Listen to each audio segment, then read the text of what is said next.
El Palacio de Justicia de Ciudad de México se alzaba imponente bajo el sol ardiente de aquella tarde de octubre. En su despacho del tercer piso, la jueza Carmen Velasco se detuvo frente al espejo para ajustar su toga negra. 20 años en el banquillo la habían curtido contra todo tipo de delincuentes, pero algo en este caso la inquietaba de una manera inexplicable. El reloj marcaba las 5:47 de la tarde, y los últimos rayos del sol se filtraban por los ventanales coloniales, iluminando el escritorio de caoba donde descansaba el expediente más comentado del año.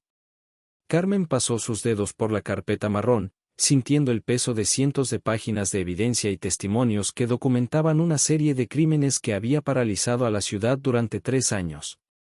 Señoría, la voz de Martín, su secretario judicial, interrumpió sus pensamientos. El acusado está listo. La sala está llena de periodistas. Carmen asintió, su cabello negro salpicado de canas recogido en un moño austero que acentuaba sus rasgos angulosos. Sus ojos oscuros, normalmente serenos, mostraban una sombra de preocupación que no pasó desapercibida para Martín. ¿Se encuentra bien, señoría?, preguntó el secretario. Sí, Martín, respondió ella, aunque su voz traicionaba cierta tensión. Es solo que, hay algo en este caso. Algo que no termina de encajar. Se acercó a la ventana, observando la ciudad que se preparaba para la noche. Las fotografías de las víctimas la perseguían en su mente, 5 jóvenes, todas entre 16 y 18 años, todas con vidas y sueños truncados por la perversidad de un solo hombre. El camino hacia la sala de audiencias resonaba con el eco de sus tacones sobre el mármol. A través de las puertas cerradas podía escuchar el murmullo de la multitud que esperaba dentro.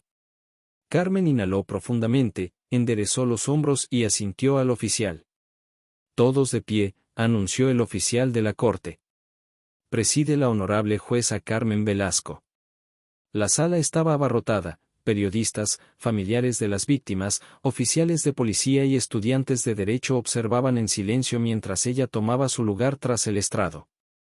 Pueden sentarse, indicó. Que conste en acta que siendo las 18 horas, se da inicio a la audiencia preliminar en el caso del Estado contra Miguel Ángel Soto, acusado de 5 cargos de homicidio en primer grado. El fiscal organizaba sus documentos mientras el defensor público parecía resignado a una batalla perdida. Que pase el acusado, ordenó Carmen. Las puertas laterales se abrieron y un murmullo recorrió la sala. Miguel Ángel Soto, esposado y escoltado por 2 guardias, no parecía el monstruo que describían los periódicos. De mediana edad, con el cabello pulcramente peinado y una postura elegante a pesar del uniforme naranja de la prisión, podría haber pasado por un profesor universitario. Sus ojos, sin embargo, tenían una cualidad inquietante, fríos, calculadores y extrañamente divertidos. Pero fue el destello dorado en su cuello lo que paralizó a Carmen. Entre los pliegues del uniforme carcelario asomaba un collar con un dije en forma de mariposa, idéntico al que su hija Laura llevaba la noche que desapareció hace 5 años. El mundo comenzó a girar. La sala se fundió en una espiral de recuerdos, Laura, de 17 años, arreglándose frente al espejo para una fiesta. Su sonrisa radiante mientras se ponía el collar, regalo de su quinceañero. La última vez que la vio, despidiéndose con un beso casual. La llamada de la policía a medianoche. Las semanas de búsqueda infructuosa. Las vigilias con velas. Los carteles de "Se busca", que fueron amarilleando en los postes. Señoría, la voz alarmada de Martín pareció venir de muy lejos. Carmen intentó incorporarse, pero sus piernas no respondían. La sala comenzó a oscurecerse en los bordes, como una fotografía antigua desvaneciéndose. Lo último que vio antes de que la oscuridad la envolviera fue la sonrisa de Soto, sus ojos brillando con un conocimiento terrible mientras jugaba con el dije de mariposa. «Necesitamos un médico», gritó alguien cuando Carmen se desplomó sobre su estrado. El caos estalló en la sala mientras los guardias corrían hacia la jueza inconsciente. Entre el tumulto, Miguel Ángel Soto permaneció perfectamente quieto, observando la escena con la satisfacción de un director viendo desarrollarse su obra maestra. El collar de mariposa brillaba bajo las luces del tribunal, guardando sus secretos como una promesa oscura de lo que estaba por venir. La pequeña cafetería, La Condesa, ubicada justo frente al Palacio de Justicia, era un refugio para policías, abogados y funcionarios judiciales que buscaban escapar del peso de sus responsabilidades. Esta mañana, sin embargo, el detective Roberto Méndez no encontraba consuelo en su habitual café negro. Sus ojos cansados, enmarcados por profundas ojeras, no se apartaban del expediente abierto sobre la mesa de formica desgastada. 25 años en la policía, 15 de ellos en la unidad de homicidios, y nunca había visto algo así.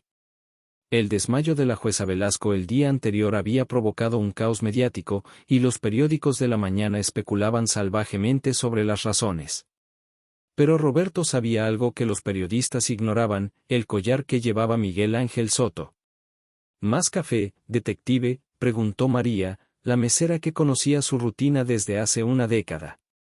Su rostro moreno mostró preocupación al ver las fotografías esparcidas sobre la mesa. Se ve más cansado que de costumbre. No, gracias, María, respondió distraído, pasando una mano por su cabello entrecano. Aunque tal vez necesite algo más fuerte que café para enfrentar este día. Las fotografías mostraban el collar de Laura Velasco desde diferentes ángulos, una cadena delgada de oro con un dije de mariposa, un regalo de quinceañera que se había convertido en la última pista de su desaparición. Roberto recordaba vívidamente el día que Carmen lo llamó, hace 5 años. La desesperación en su voz, las horas interminables de búsqueda, los carteles pegados por toda la ciudad. Desde entonces, cada mes sin falta, visitaba a Carmen para compartir cualquier nueva pista, por insignificante que fuera. A veces llevaba informes de avistamientos que resultaban falsos, otras veces teorías que no conducían a nada. Pero nunca dejó de intentarlo. Le debía eso a Carmen, y más importante aún, se lo debía a Laura. Su teléfono vibró sobre la mesa, sobresaltándolo. Era un mensaje de su compañera, la detective Ana Morales: encontré algo en el archivo. Ven inmediatamente. Roberto dejó un billete bajo la taza de café y recogió apresuradamente las fotografías. El sótano del departamento de policía, donde se ubicaba el archivo, era un laberinto de estantes metálicos y cajas polvorientas que guardaban los secretos más oscuros de la ciudad. Ana lo esperaba entre 2 hileras de archivadores, su figura menuda casi perdida entre las montañas de expedientes. A sus 35 años, era una de las detectives más prometedoras del departamento, conocida por su memoria fotográfica y su capacidad para conectar casos aparentemente inconexos. Mira esto, dijo sin preámbulos, extendiendo una carpeta amarillenta sobre la mesa de metal. 3 casos en Guadalajara, hace 10 años. Adolescentes desaparecidas. Todas llevaban el mismo tipo de collar. Roberto sintió que el aire se volvía más denso. Las fotografías en blanco y negro mostraban 3 chicas sonrientes, todas con collares idénticos al de Laura. ¿Y Soto? Aquí está lo interesante: Ana pasó varias páginas hasta llegar a un recorte de periódico. Era profesor de arte en una escuela secundaria de Guadalajara en esa época. La escuela cerró después de las desapariciones, pero mira esto. Señaló una fotografía grupal, una clase de teatro posando en un escenario.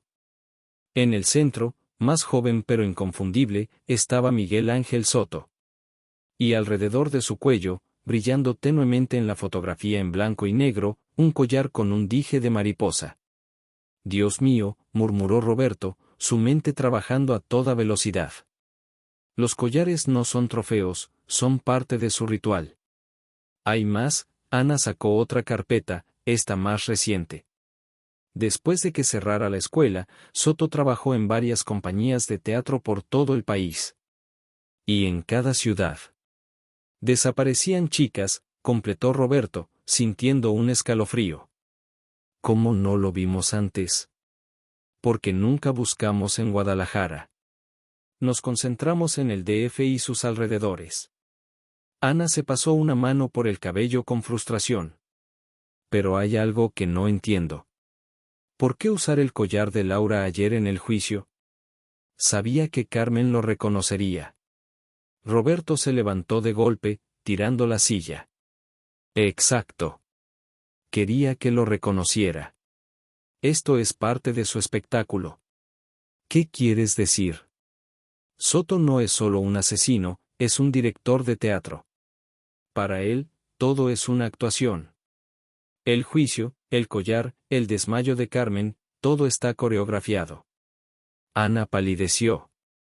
¿Estás diciendo que esto apenas comienza? Roberto ya se dirigía hacia las escaleras. Necesito ver a Carmen. Ahora. Mientras subían apresuradamente hacia la luz del día, el detective no podía sacudirse la sensación de que estaban entrando en el segundo acto de una obra macabra, una función donde las líneas entre juez y víctima, entre presente y pasado, comenzaban a desdibujarse peligrosamente. En su celda, a solo unas cuadras de distancia, Miguel Ángel Soto acariciaba el dije de mariposa y sonreía, esperando pacientemente a que el telón se levantara para el siguiente acto de su masterpiece. Carmen despertó en la penumbra de su habitación, donde los primeros rayos del amanecer apenas se filtraban a través de las cortinas color crema. El aroma a té de manzanilla llegaba desde la cocina, donde su hermana Elena, como siempre, intentaba poner orden en el caos. El doctor Ramírez, el médico familiar que las había atendido durante 2 décadas, terminaba de guardar su equipo en el maletín de cuero gastado. Sus signos vitales están estables, explicaba el doctor a Elena, su voz un murmullo que pretendía no despertar a Carmen. Pero me preocupa su estado emocional. El estrés postraumático no es algo que podamos ignorar, especialmente después de lo de ayer. Carmen se incorporó lentamente, sintiendo cada músculo de su cuerpo protestar. Las imágenes del día anterior la golpearon como fragmentos de una pesadilla, el collar, la sonrisa de Soto, la oscuridad. El peso de 5 años de búsqueda infructuosa pareció caer sobre ella nuevamente. Estoy despierta, anunció, su voz más firme de lo que esperaba. Y puedo escucharlos. Elena apareció en el umbral de la puerta, sosteniendo una taza humeante. A sus 50 años, era el vivo retrato de su madre, la misma elegancia natural, los mismos ojos oscuros que podían pasar de la ternura a la determinación en un instante. Desde la desaparición de Laura, Elena había sido su ancla, su conexión con una normalidad que parecía cada vez más lejana. Carmen, por favor, comenzó Elena, acercándose con la taza. Necesitas descansar. El juzgado entenderá. Descansar, la interrumpió Carmen, apartando las sábanas. Mientras ese hombre está ahí fuera, usando el collar de mi hija como si fuera un trofeo. El doctor Ramírez dio un paso adelante, su rostro mostrando la preocupación profesional mezclada con el afecto de años de amistad familiar. Señora jueza, su presión arterial. Al diablo con mi presión. Carmen buscó su teléfono en la mesita de noche. Necesito hablar con Roberto Méndez. Ahora. Elena y el doctor intercambiaron miradas de preocupación mientras Carmen marcaba el número del detective con dedos temblorosos. Cuando Roberto contestó al tercer timbrazo, su voz sonaba agitada, como si hubiera estado corriendo. Carmen, gracias a Dios. Estaba por llamarte. El collar. Necesito verlo, lo interrumpió ella, su voz convertida en un susurro tenso. No como jueza, Roberto. Como madre. El silencio al otro lado de la línea fue largo y pesado. Finalmente, ¿hay más, Carmen? Otros casos. Otras chicas. En Guadalajara, hace 10 años. La taza de té se estrelló contra el suelo, derramando su contenido sobre la alfombra persa que Laura había elegido para el cuarto de su madre en su último cumpleaños. Elena corrió hacia su hermana, pero Carmen ya estaba de pie, buscando su ropa en el armario con movimientos frenéticos. ¿Qué haces?, preguntó Elena, alarmada. Carmen, por favor, piensa en tu salud. ¿Mi salud? Carmen se giró hacia su hermana, y por primera vez en 5 años, Elena vio algo diferente en sus ojos, no era dolor, no era desesperación. Era furia. Durante 5 años he pensado en todo menos en Laura. En mi deber como jueza, en mantener la compostura, en ser un ejemplo de fortaleza. Pero ese collar, ese maldito collar. Señora jueza, intervino el doctor Ramírez, como su médico, debo insistir. Como mi médico, debe entender que la única cura para lo que tengo es la verdad, respondió Carmen, abotonándose una blusa azul marino con dedos que ya no temblaban. Y voy a obtenerla hoy mismo. El timbre de la puerta resonó en la casa, sobresaltándolos a todos. Elena fue a abrir, regresando momentos después con Roberto Méndez y una mujer joven que Carmen no conocía. Carmen, comenzó Roberto, su rostro mostrando el cansancio de una noche sin dormir, ella es la detective Ana Morales. Ha descubierto algo que necesitas ver. Ana extendió una carpeta sobre la cama deshecha. Fotografías en blanco y negro se esparcieron sobre las sábanas, jóvenes sonrientes, todas con collares idénticos al de Laura. Y en el centro de una de las fotos, un Miguel Ángel Soto más joven, dirigiendo una obra de teatro escolar. Guadalajara, 2014, explicó Ana. 3 desapariciones. Nunca resueltas. Todas las chicas eran actrices en su grupo de teatro. Todas llevaban el mismo tipo de collar. Carmen se sentó pesadamente en el borde de la cama, sus ojos fijos en las fotografías. ¿Por qué?, susurró. ¿Por qué mostrar el collar ahora? ¿Por qué provocar esto? Porque es su gran función, respondió Roberto, su voz cargada de una comprensión terrible. Todo esto, el juicio, el collar, tu reacción, es parte de su espectáculo. Y me temo que apenas está comenzando el segundo acto. Carmen levantó la vista hacia el detective, y en ese momento todos en la habitación vieron la transformación, la madre doliente se desvaneció, reemplazada por algo más peligroso, más determinado. Entonces, dijo, poniéndose de pie, es hora de cambiar el guión. Lo que Carmen no sabía era que Miguel Ángel Soto, en su celda de máxima seguridad, también se preparaba para su próximo movimiento. El collar de mariposa brillaba en su cuello como una promesa oscura, mientras sus labios se curvaban en una sonrisa que escondía secretos más terribles de lo que nadie podía imaginar. La verdadera función estaba a punto de comenzar. La celda de máxima seguridad donde mantenían a Miguel Ángel Soto era un cubo de concreto y acero diseñado para albergar a los peores criminales de México. Las paredes, pintadas de un gris institucional que absorbía toda esperanza, estaban desnudas excepto por una pequeña ventana con barrotes y un cristal blindado que permitía la observación continua del prisionero. Carmen Velasco se encontraba ahora frente a ese cristal, ignorando las protestas del detective Roberto Méndez, quien llevaba 15 minutos intentando disuadirla de este encuentro. El fluorescente del pasillo parpadeaba intermitentemente, proyectando sombras inquietas sobre sus rostros. Es una locura, Carmen, insistía Roberto, su voz ronca por el cansancio y la preocupación. No estás en condiciones. Apenas han pasado 24 horas desde tu desmayo, y los médicos. Los médicos no tienen una hija desaparecida, lo interrumpió Carmen, sin apartar la vista de la celda. Ni han pasado 5 años despertando cada mañana sin saber si está viva o muerta. Ana Morales, que se mantenía discretamente a un lado del pasillo, observaba la escena con preocupación profesional. Como la detective más joven del departamento, había aprendido a leer los matices del comportamiento humano, y algo en la calma de Carmen la inquietaba profundamente. Al menos déjame entrar contigo, propuso Roberto, colocando una mano sobre el hombro de Carmen. No, respondió ella con una firmeza que no admitía discusión. Necesito hacer esto sola. Como madre, no como jueza.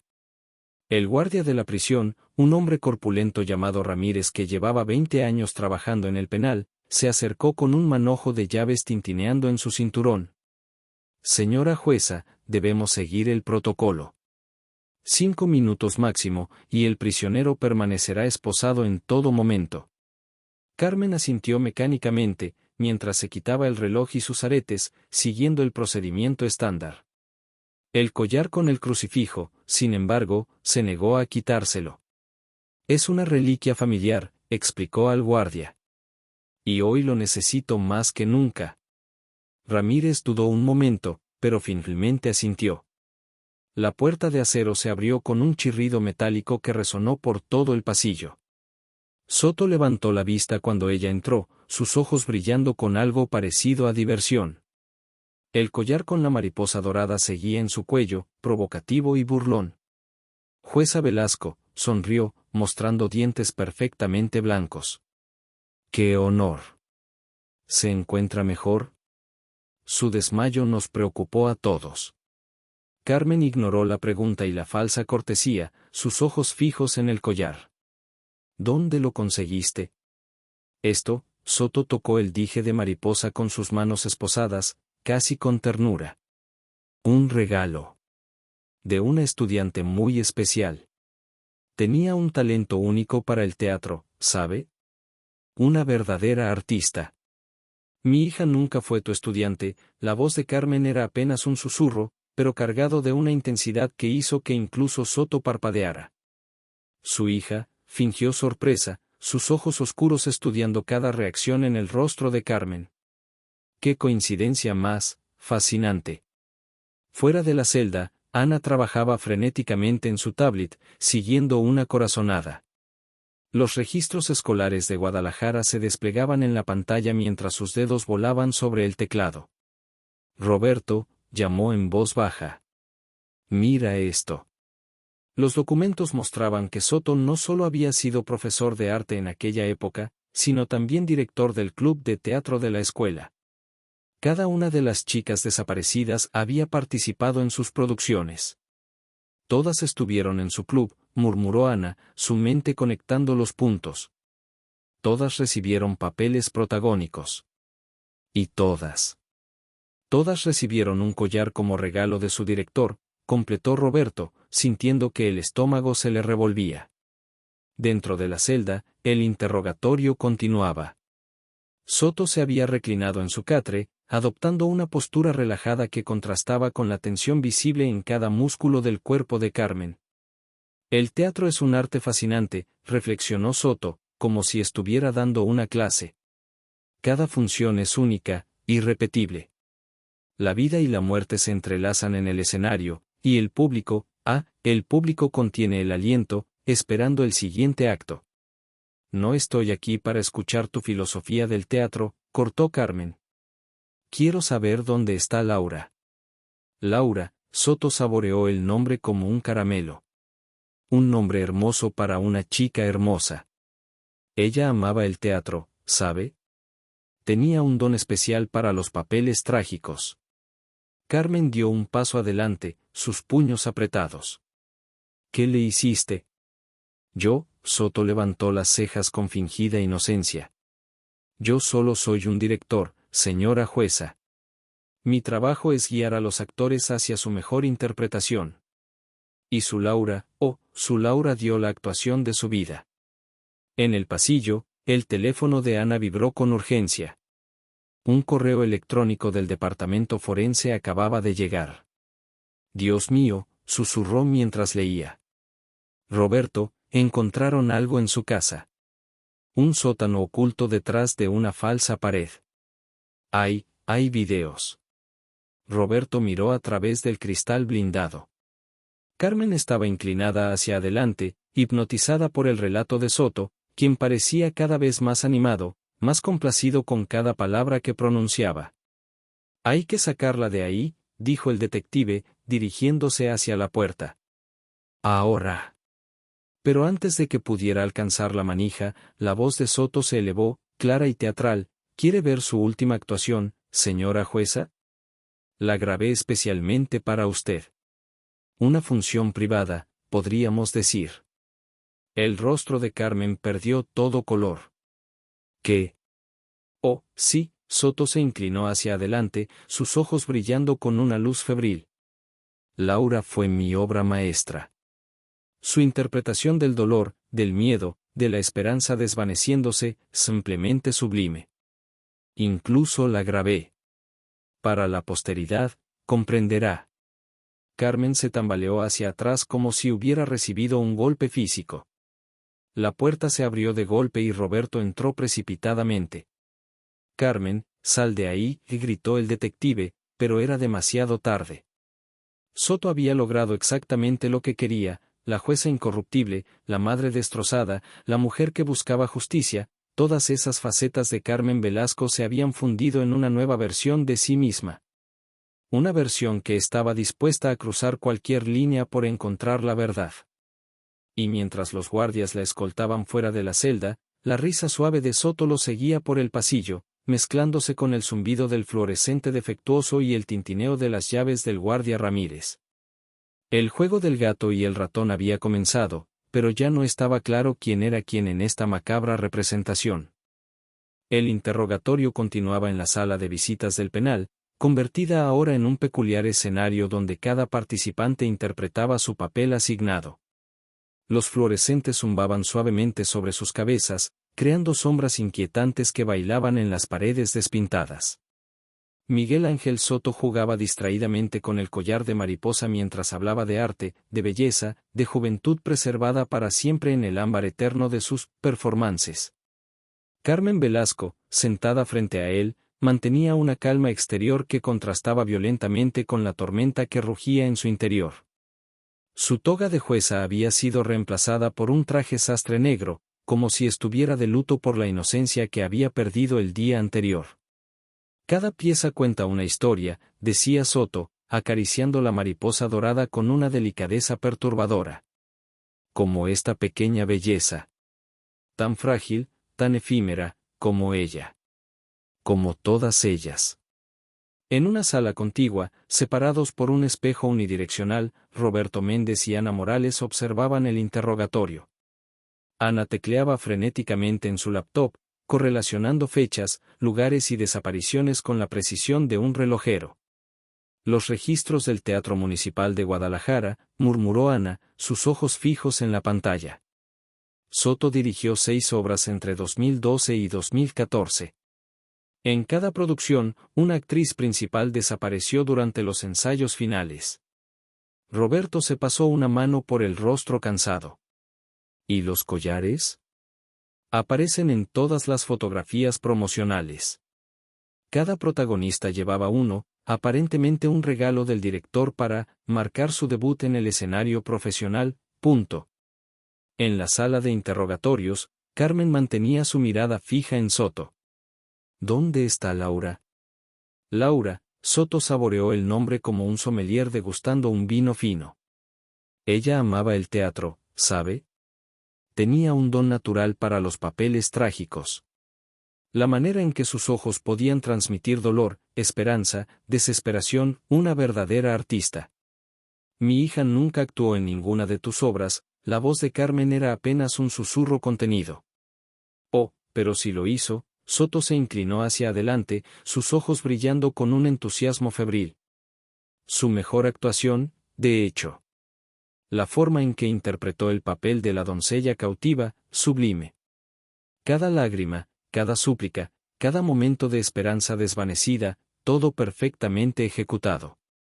Carmen clavó sus uñas en las palmas de sus manos hasta casi hacer sangre. Eres un monstruo. ¿Un monstruo? Soto pareció genuinamente ofendido. No, señora jueza. Soy un artista. Un director que sabe sacar lo mejor de sus actrices. Y su Laura, su Laura tenía tanto potencial. En la sala de observación, Ana soltó una exclamación ahogada. Roberto, mira esto. En su pantalla se desplegaba un artículo de periódico de hacía 15 años. Prometedor director de teatro investigado por la desaparición de estudiante en Veracruz. La fotografía mostraba a un Soto más joven, sonriendo a la cámara mientras sostenía un collar con un dije de mariposa. Los cargos fueron retirados por falta de evidencia, leyó Ana. Pero la chica nunca apareció. Fue su primer papel, murmuró Roberto. Su primera actuación. En la sala de interrogatorios, Soto había comenzado a recitar líneas de obras clásicas, su voz adoptando el tono grandilocuente de un actor consumado. La vida es sueño, y los sueños, sueños son, declamó. Calderón de la Barca lo entendía. La línea entre realidad y ficción es tan delgada, tan maleable. Basta de juegos, Carmen se inclinó hacia adelante. ¿Qué hiciste con las otras chicas? ¿Con María Fernanda en Guadalajara? ¿Con Sofía en Veracruz? Una sonrisa lenta se extendió por el rostro de Soto. Veo que ha estado investigando, señora jueza. Pero se equivoca en algo fundamental, yo no les hice nada. Les di el papel de sus vidas. Les di inmortalidad. Les quitaste todo, la voz de Carmen temblaba de rabia contenida. Sus vidas, sus sueños, sus futuros. Les di un propósito, corrigió Soto. En mi teatro, cada actuación es única, irrepetible, eterna. No hay segundas funciones, no hay vices. Solo ese momento perfecto de transformación. Ana entró precipitadamente en la sala de interrogatorios, sosteniendo su laptop. Señora jueza, encontramos algo. En los registros de propiedad de Soto en Guadalajara. Pero antes de que pudiera continuar, Soto comenzó a reír suavemente. El segundo acto comienza. Siempre me ha fascinado cómo la verdad se revela gradualmente, capa por capa, como el maquillaje teatral que se retira después de una función. Carmen se levantó tan bruscamente que su silla cayó hacia atrás. ¿Dónde están los videos, Soto? Los que mencionaste ayer. En mi estudio, respondió él con una sonrisa serena. Cada función perfectamente preservada. Cada lágrima, cada súplica, cada momento de realización. Cuando entienden que no habrá un telón final, que el show debe continuar eternamente. Roberto entró en la sala, su rostro pálido. Carmen, tenemos que irnos. Ahora. Pero Carmen no se movió. Sus ojos estaban fijos en el collar de mariposa, en ese símbolo que había pasado de ser un recuerdo precioso a una marca de horror indecible. Una última pregunta, dijo, su voz extrañamente calma. ¿Por qué mariposas? La sonrisa de Soto se ensanchó. ¿No es obvio? Las mariposas son la perfecta metáfora de la transformación. Emergen de su crisálida, despliegan sus alas en un último acto de belleza suprema, y luego son preservadas para siempre en la colección de un artista. Eternamente hermosas. Eternamente jóvenes. El silencio que siguió fue tan denso que parecía absorber incluso el zumbido de los fluorescentes. Carmen dio media vuelta y salió de la sala sin decir una palabra más, seguida por Roberto y Ana. En el pasillo, mientras los guardias escoltaban a Soto de vuelta a su celda, su voz los alcanzó una última vez. Dígale a Laura que su actuación fue magnífica. Que nunca he tenido una estrella que brillara tanto. Carmen se detuvo en seco, pero no se giró. No le daría esa satisfacción. Porque ahora lo entendía, cada palabra, cada gesto, cada reacción suya era parte de su espectáculo retorcido. Y ella se negaba a seguir siendo parte de su audiencia. Las máscaras habían caído, revelando la verdadera naturaleza del monstruo que se ocultaba tras la fachada del artista incomprendido. Pero mientras Carmen caminaba hacia la salida del penal, una nueva determinación ardía en sus ojos. Era hora de cambiar el guión de esta obra macabra. El sótano de la casa de Miguel Ángel Soto era un laberinto de horrores cuidadosamente organizados. Los técnicos forenses, vestidos con sus trajes blancos y máscaras protectoras, se movían como fantasmas bajo la luz artificial, documentando cada detalle del macabro museo que habían descubierto tras la falsa pared. Roberto Méndez sintió que el estómago se le revolvía mientras observaba las pantallas de video montadas en la pared. Cada una mostraba una imagen congelada de diferentes funciones, como Soto las llamaba, grabaciones de sus víctimas en diversos escenarios improvisados. En cada video, las chicas llevaban collares idénticos con dijes de mariposa. Es su firma, explicó Ana Morales, su voz amortiguada por la máscara protectora. Les daba los collares antes de comenzar su función final, punto. El detective se acercó a una de las pantallas, donde una joven con uniforme escolar sonreía tímidamente a la cámara. María Fernanda López, leyó en la etiqueta. Guadalajara, 2014. Primera función. Cada video está catalogado, continuó Ana, señalando una estantería metálica llena de discos duros etiquetados meticulosamente. Fechas, nombres, lugares. Es como si quisiera que lo encontráramos. Como si todo esto fuera una exposición, completó Roberto, sintiendo un escalofrío. Su gran obra maestra. En ese momento, el teléfono de Roberto vibró. Era un mensaje de la prisión. Carmen había insistido en ver a Soto nuevamente. No podemos dejarla hacer esto, dijo Ana, leyendo el mensaje por encima de su hombro. No después de lo que hemos encontrado aquí. Pero antes de que Roberto pudiera responder, uno de los técnicos forenses los llamó desde el fondo del sótano. Había descubierto otra puerta, oculta detrás de un panel de control de las pantallas. Es un estudio, anunció el técnico mientras iluminaba el interior con su linterna. Un estudio de grabación profesional. El espacio era pequeño pero sofisticado. Equipos de iluminación de alta gama colgaban del techo, y una cámara de video profesional estaba montada sobre un trípode frente a un telón negro. En el centro de la habitación, una silla metálica con correas en los reposabrazos parecía esperar a su próxima estrella. Dios mío, susurró Ana mientras examinaba una mesa lateral llena de accesorios, pelucas, maquillaje teatral y, en una caja de terciopelo negro, una docena de collares con dijes de mariposa, todos idénticos. Roberto se acercó a un monitor que parpadeaba en la esquina. La pantalla mostraba una lista de archivos de video, el más reciente etiquetado simplemente como Laura, acto final. No lo reproduzcas, advirtió Ana, pero Roberto ya había presionado el botón de reproducción. La imagen era clara, en alta definición.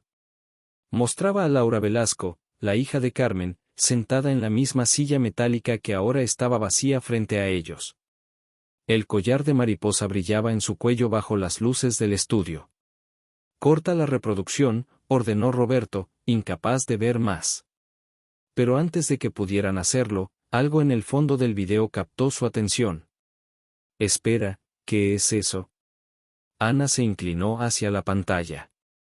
En una esquina del encuadre, apenas visible, se podía ver una ventana pequeña. A través de ella, la silueta inconfundible del antiguo teatro municipal de la ciudad.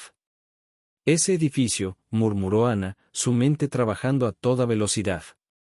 Fue demolido hace 3 años, pero los sótanos. Los sótanos de esos edificios antiguos están conectados, completó Roberto, sintiendo que el corazón le latía más rápido. Formaban parte de una red de túneles que se usaba durante la Revolución. ¿Estás pensando lo que yo estoy pensando? Roberto ya estaba marcando un número en su teléfono. Si este estudio está conectado con esos túneles, y el video muestra el teatro municipal. Laura podría estar viva, susurró Ana, la realización golpeándola como una ola. Todas ellas podrían estar vivas. En la prisión, ignorante de estos descubrimientos, Carmen se preparaba para su segundo encuentro con Soto. Pero esta vez era diferente. Esta vez no era la jueza quien iba a interrogarlo, ni siquiera la madre desesperada. Señora jueza, la saludó el guardia Ramírez con preocupación. ¿Está segura de esto? Carmen asintió mientras se quitaba el reloj y los aretes. Sus ojos tenían una determinación férrea que hizo que incluso el experimentado guardia retrocediera un paso. Él quiere una función, dijo Carmen mientras la puerta de la celda se abría. Le daremos una función. Dentro de su celda, Soto sonreía. El collar de mariposa brillaba bajo la luz mortecina, como si también estuviera anticipando el próximo acto de esta obra macabra. Lo que no sabía era que, por primera vez en su carrera como director, había perdido el control de su propia producción. Porque mientras él se preparaba para disfrutar de la desesperación de Carmen, un equipo de rescate ya se estaba movilizando hacia los túneles bajo el viejo teatro municipal. El telón estaba a punto de levantarse para el acto final, pero esta vez, el final de la historia no estaría en sus manos. El estudio de Miguel Ángel Soto era un teatro en miniatura, con telones negros que absorbían la luz y focos direccionales que creaban sombras fantasmales en las paredes. En el centro, Una pantalla grande esperaba como un ojo ciego, lista para revelar sus secretos oscuros. Carmen había insistido en venir, a pesar de las advertencias y súplicas de todos. No tienes que ver esto, dijo Roberto, sosteniendo el control remoto como si fuera una bomba a punto de estallar. Podemos esperar a que el equipo técnico analice los videos. Sí, tengo que hacerlo, respondió Carmen, su voz firme a pesar del temblor en sus manos. He esperado 5 años por una respuesta. No puedo esperar ni un minuto más. Ana Morales supervisaba el equipo de rescate que se preparaba para explorar los túneles bajo el antiguo teatro municipal. Las radios crepitaban con actualizaciones constantes mientras los planos antiguos de la ciudad se desplegaban sobre una mesa improvisada. El video comenzó a reproducirse. La imagen mostró a Laura, hermosa y aterrada, actuando bajo la amenaza invisible de Soto. El collar de mariposa brillaba en su cuello como una promesa rota. Apágalo, susurró Carmen después de unos segundos que parecieron eternos. Pero entonces, algo captó su atención. Un detalle en el fondo, un error en el plan supuestamente perfecto de Soto. Entre las sombras del decorado, una ventana revelaba más de lo que su captor había pretendido. Rebobina, gritó Carmen. ¿Ahí? Ese edificio, esa ventana. Ana se acercó a la pantalla, entornando los ojos. Es el antiguo teatro municipal, pero este ángulo, esto no fue grabado en el teatro mismo. No, dijo Carmen, su mente trabajando frenéticamente. El sótano. Los túneles. Laura podría estar. ¿Estás diciendo que podría estar viva? Roberto ya estaba en su radio, coordinando con el equipo de rescate. Todas ellas podrían estar vivas. Los siguientes minutos fueron un torbellino de actividad. Equipos especializados descendieron a los túneles mientras Carmen, Roberto y Ana esperaban en la superficie, cada segundo una eternidad de posibilidades y temores. Aquí, la radio cobró vida con el grito de uno de los rescatistas. Encontramos una puerta sellada. El sonido de metal contra metal resonó a través de la radio mientras el equipo trabajaba para abrir la puerta. Cuando finalmente se dio, el silencio que siguió fue ensordecedor. Hay personas aquí, la voz del rescatista temblaba. Vivas. Todas vivas. Carmen se tambaleó, sostenida por Roberto. Las lágrimas corrían libremente por su rostro mientras escuchaban los reportes. 6 mujeres, todas con collares de mariposa, todas supervivientes del teatro macabro de Soto. Laura, preguntó Carmen, su voz apenas un susurro. La respuesta llegó momentos después, cuando una figura emergió de los túneles, parpadeando ante la luz del día. 5 años de cautiverio habían dejado su huella, pero los ojos que se encontraron con los de Carmen eran inconfundibles. ¿Mamá? El abrazo fue eterno, años de dolor y esperanza condensados en un solo momento. Alrededor de ellas, más familias se reunían mientras las otras supervivientes emergían una a una. En su celda, informaron a Soto que habían encontrado a las chicas. Su sonrisa no vaciló. El show debe continuar, murmuró. Pero esta vez, el telón caía definitivamente. Las pruebas encontradas en los túneles, combinadas con los videos y los testimonios de las supervivientes, aseguraban que su última función había terminado. Las mariposas que había intentado preservar en su retorcida colección habían sobrevivido para contar su historia. Y mientras el sol se ponía sobre la Ciudad de México, 6 collares idénticos brillaban con un nuevo significado, no como símbolos de cautiverio, sino como medallas de supervivencia. La justicia, esa dama esquiva que Carmen había servido durante tantos años, finalmente se había manifestado. No en la forma que esperaba, sino en algo más poderoso, la resistencia del espíritu humano y el amor inquebrantable de una madre. El amanecer encontró a un equipo de rescate trabajando incansablemente en los túneles bajo el viejo teatro municipal. El polvo de décadas se arremolinaba en los haces de luz de sus linternas mientras Carmen Velasco, contra todo protocolo y recomendación médica, permanecía en la superficie, sus ojos fijos en la entrada oscura que había tragado a tantas vidas jóvenes. Elena, su hermana, le ajustaba una manta sobre los hombros mientras Roberto Méndez coordinaba las operaciones por radio. El detective mostraba en su rostro las marcas del cansancio acumulado, pero sus ojos brillaban con determinación renovada. Aquí, el grito resonó desde las profundidades, amplificado por el sistema de túneles. Encontramos una puerta más. Los minutos que siguieron parecieron estirarse como horas. El sonido de herramientas metálicas y voces amortiguadas llegaba desde abajo, mientras el equipo trabajaba para abrir la última puerta encontrada. Carmen, Roberto se acercó con la radio en mano. Están entrando ahora. El silencio que siguió fue absoluto, como si la ciudad entera contuviera el aliento. Entonces, la radio cobró vida nuevamente. La tenemos, la voz entrecortada del rescatista atravesó la estática. Está viva. Carmen se tambaleó, sostenida por Elena y Roberto. Las lágrimas que había contenido durante 5 años comenzaron a fluir libremente mientras los paramédicos se preparaban para recibir a la última superviviente. Detrás de aquella puerta oxidada, en la habitación más profunda del laberinto subterráneo, habían encontrado a Laura Velasco. Dormitaba en una cama estrecha, un collar de mariposa brillando tenuemente en su cuello bajo la luz de las linternas. Cuando emergió a la superficie, llevada en camilla por precaución, sus ojos se adaptaron lentamente a la luz del amanecer. 5 años de cautiverio habían dejado su huella, estaba más delgada, más pálida, pero innegablemente viva. «Mamá». La voz era apenas un susurro, ronca por el desuso, pero para Carmen fue como música celestial. Se precipitó hacia la camilla, tomando la mano de su hija entre las suyas. «Estoy aquí, mi amor», sollozó. «Estoy aquí». El abrazo fue eterno, lágrimas mezclándose con polvo y alivio mientras madre e hija se reencontraban bajo el cielo que comenzaba a teñirse de rosa. En la prisión, 2 oficiales informaron a Miguel Ángel Soto que habían encontrado a Laura y a las demás supervivientes. Su sonrisa no vaciló ni por un momento. «El show debe continuar», murmuró, acariciando el collar que aún llevaba al cuello. Pero esta vez, el telón caía definitivamente.